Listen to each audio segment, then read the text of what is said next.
3.0 దేశంలో సమగ్ర అభివృద్ధి దిశగా సాగుతున్న ప్రస్తుత పరిస్థితిలో వక్ఫ్ చట్టాన్ని సవరించడం అనివార్యమైంది. దీనికి బీజేపీ ప్రతిపాదించిన సవరణలు దేశంలో ప్లస్ పాయింట్గా మారాయి. చర్చలకు తెరతీశాయి. వక్ఫ్ ఆస్తుల పరిధి, దాని అధికారుల దుర్వినియోగం గురించి అనేక సందేహాలు తలెత్తుతున్నాయి. వక్ఫ్ అంటే ఏమిటి? అది ఎలా వివాదాస్పదమవుతుంది? బీజేపీ చేపట్టిన సంస్కరణలు వక్ఫ్ ల్యాండ్స్కేప్లను ఎలా పునర్నిర్మించుకోగలవు అనే విషయాలను పరిశీలిద్దాం. వక్ఫ్ అనేది ఇస్లామిక్ చారిటబుల్ ఎండోమెంట్ పత్రిక. దీనికి సంబంధించిన ఆస్తి మొత్తం కూడా మతపరమైన కార్యకలాపాలను ధార్మిక ప్రయోజనాల కోసం విరాళంగా ఇచ్చినవే. ఆస్తిని వక్ఫ్కు విరాళంగా అందించిన తర్వాత దాన్ని విక్రయించడం లేదా మరొకరి పేరు మీద బదిలీ చేయడం అసాధ్యం. ఆ ఆస్తి మొత్తం కూడా శాశ్వతంగా చారిటబుల్ ట్రస్ట్లో ఉండిపోతుంది. సిద్ధాంతపరంగా గొప్పదైనప్పటికీ ఆచరణలో విఫలమవుతుందనే అభిప్రాయాలు ఉన్నాయి.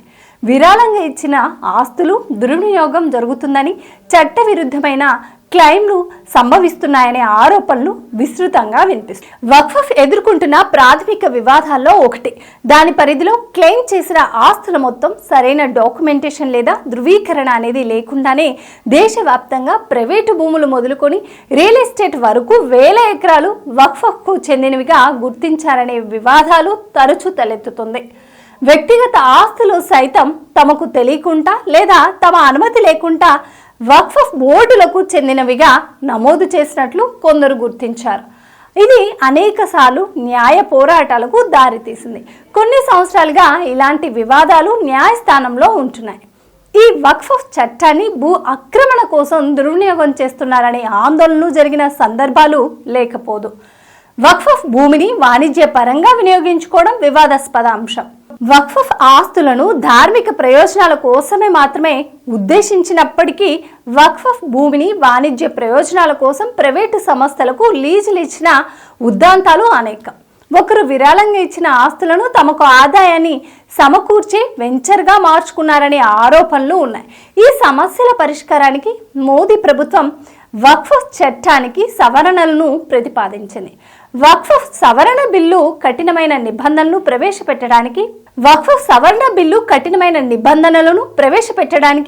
పారదర్శకతను పెంచడానికి, వక్ఫ్ ఆస్తుల దుర్వినియోగాన్ని నిరోధించడానికి దోహదపడుతుంది. ప్రతిపాదిత సంస్కరణల పట్ల ఇస్లామిక్ సంస్థల నుంచి తీవ్ర వ్యతిరేకత ఎదురు కావడం ప్రాధాన్యతను సంతరించుకుంది. ఈ బిల్లు తమ మతపరమైన హక్కులపై దాడిగా ఆయా సంస్థలు అభివర్ణిస్తున్నాయి. వ్యక్తిగత వాణిజ్య ప్రయోజనాల కోసం వక్ఫ్ ఆస్తులను వినియోగించుకోవడానికి అరికట్టడానికి ఈ బిల్లును సవరించాల్సిన అవసరం ఉందంటూ మద్దతిచ్చే వాళ్ళు చాలా మందే ఉన్నారు. ఈ సవరణలకు ఆమోదం లభించితే దేశంలో వక్ఫ్ ఆస్తుల నిర్వహణలో విప్లవాత్మకంగా మార్పులు తీసుకురావచ్చు. వక్ఫ్ క్లెయిమ్లను తప్పకుండా ధృవీకరించడం అనేది కేంద్రం చేపట్టిన కీలక సవరణలో ఒకటి. ఈ సవరణ వల్ల చట్టబద్ధమైన ఆస్తులు మాత్రమే వక్ఫ్ పరిధిలోకి వస్తాయి. ఈ బిల్లు వక్ఫ్ భూములను వాణిజ్య అవసరాల కోసం వినియోగించడాన్ని అడ్డుకడుతుంది. విరాళంగా ఇచ్చిన ఆస్తులను సొంత ప్రయోజనాల కోసం వాడుకోవడం, వాటిని ప్రైవేటు వ్యక్తులు లేదా సంస్థలకు లీజు ఇవ్వడానికి అరికడుతుంది.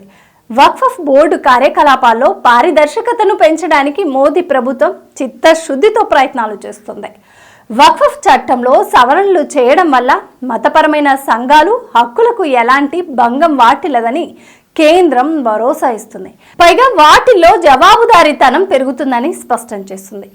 దేశ విభజన సమయంలో వలస వెళ్లిన వారికి సంబంధించిన ప్రైమ్ అవెన్యూ ప్రాపర్టీలను వక్ఫ్ చట్టంలో కాంగ్రెస్ పార్టీ పాత్రను చాలా మంది విమర్శిస్తున్నారు.